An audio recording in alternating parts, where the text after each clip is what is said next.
नमस्कार साथियों, स्वागत है आपका हमारे YouTube चैनल निष्ठा गुरु यूपी 34 में। साथियों, आज की कहानी बेहद ही रोमांचक होने वाली है, इसीलिए आपसे विनती है कि इस वीडियो को अंत तक जरूर देखिएगा। वीडियो अच्छी लगे तो चैनल को सब्सक्राइब करके एक लाइक जरूर कर दीजिएगा और हाँ, कमेंट में राधे राधे अवश्य लिखना। तो चलिए दोस्तों, शुरू करते हैं। बहुत पुरानी बात है। पूर्व के एक नगर में एक राजा था जिसका नाम जयवर्धन था। वह न केवल सुंदर और वीर था बल्कि न्यायप्रियता के लिए भी जाना जाता था। राजा जयवर्धन के 4 पुत्र थे और सभी पुत्र अत्यंत विद्वान, साहसी और युद्ध कला में निपुण। समय बीतता गया और एक दिन राजा के यहाँ एक और पुत्र का जन्म हुआ। जैसे ही यह शुभ समाचार महल में फैला, आनंद और उल्लास की लहर दौड़ गई। राजा ने इस अवसर को बड़े उत्सव के रूप में मनाया। शहर में रोशनी की जगमगाहट थी, भव्य आयोजन किए गए और नगरवासियों को उपहार बांटे गए। राजा ने राज्य के विद्वान ज्योतिषियों को बुलवाया और शिशु की जन्म कुंडली देखने का आदेश दिया। विद्वानों ने गणना की और घोषणा की, महाराज, यह बालक अत्यंत सौभाग्यशाली होगा, अपार धन संपदा का स्वामी बनेगा, अपराज योद्धा होगा और यहाँ तक कि दिव्य शक्तियां भी इसके आगे नतमस्तक होंगी। राजा यह सुनकर बहुत प्रसन्न हुए, लेकिन तभी ज्योतिषियों ने एक चेतावनी देते हुए कहा, महाराज, एक बात का ध्यान रखें कि इस बालक पर आपकी दृष्टि नहीं पड़नी चाहिए। यदि आपने इसे देखा तो आपकी आंखों की रोशनी चली जाएगी। राजा यह सुनकर चिंता में पड़ गए। एक और पुत्र जन्म की खुशी थी तो दूसरी ओर यह भयावह भविष्यवाणी। उन्होंने अंतः निर्णय लिया और अपने विश्वस्त मंत्री को आदेश दिया, इस बालक को उसकी माता के साथ इस नगर से दूर एक भव्य महल में भेज दिया जाए। वहीं इसकी शिक्षा और पालन पोषण की समुचित व्यवस्था की जाए। मंत्री ने आदेश का पालन किया और बालक को उसकी माता के साथ दूर एक महल में भेज दिया गया। कई वर्ष बीत गए, बालक बड़ा हो गया। उसने उच्च शिक्षा प्राप्त की, युद्ध कला, शिकार, घुड़सवारी और तमाम राज कौशल में निपुण हो गया। उसके रूप गुण की चर्चा दूर दूर तक होने लगी। एक दिन उसने शिकार पर जाने की इच्छा प्रकट की। अपने घोड़े पर सवार होकर वह जंगल की ओर निकल पड़ा। तभी उसकी दृष्टि एक हिरन पर पड़ी।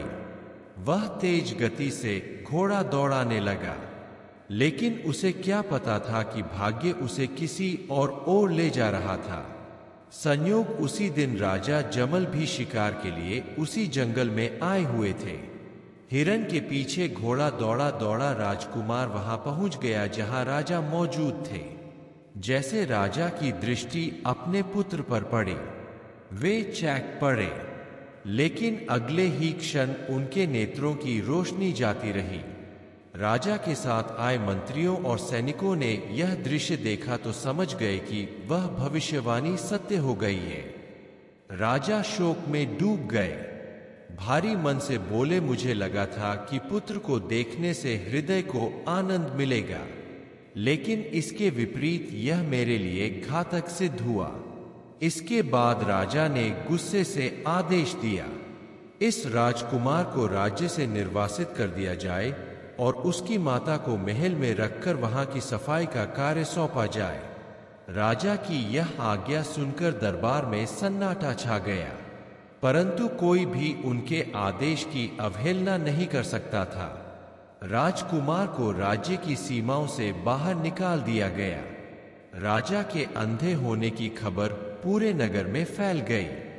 देश विदेश से वैद्य और हमीम बुलवाए।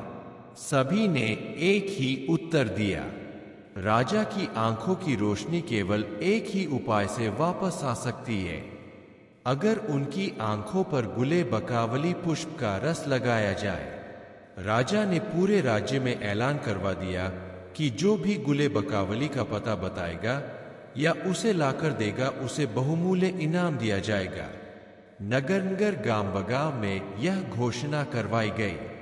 हर ओर इसी चर्चा ने जोर पकड़ लिया, लेकिन महीनों बीत गए और कहीं से भी कोई खबर नहीं आई। राजा को धीरे धीरे निराशा घेरने लगी। समय बीतता गया। एक दिन उसके चारों पुत्र दरबार में आए। उन्होंने राजा से हाथ जोड़कर कहा, पिताजी, सच्चे और कर्तव्यनिष्ठ संतान वही होती है जो अपने माता पिता की सेवा करे, उनके लिए हर कठिनाई सहन करे, यहां तक कि अगर जीवन भी न्योछावर करना पड़े तो पीछे न हटे। इसलिए हमें आज्ञा दे कि हम गुल्ले बकावली की खोज में निकल सके। राजा उनके साहस को देखकर भावुक हो गया। उसने कहा, प्यारे बेटो, तुम सबका प्यार देखकर बहुत खुश हूं, लेकिन मैं पहले ही अपनी आंखों की रोशनी खो चुका हूं और इसी के दुख में जी रहा हूं। अब अगर तुम भी मुझसे बिछड़ जाओ तो यह दुख मैं कैसे सहूं। लेकिन चारों राजकुमार अपनी जिद पर अड़े रहे। उन्होंने पिता को भरोसा दिलाया कि वे सफल होकर ही लौटेंगे। अंततः राजा को अनुमति देनी ही पड़ी। उसने अपने मंत्री को आदेश दिया कि चारों राजकुमारों के लिए यात्रा की पूरी व्यवस्था की जाए। मंत्री ने राजा के आदेश का पालन किया। यात्रा के लिए शानदार घोड़े, भोजन सामग्री, शस्त्र सेवकों और अन्य जरूरी सामान की व्यवस्था की गई। सब कुछ तैयार होते ही चारों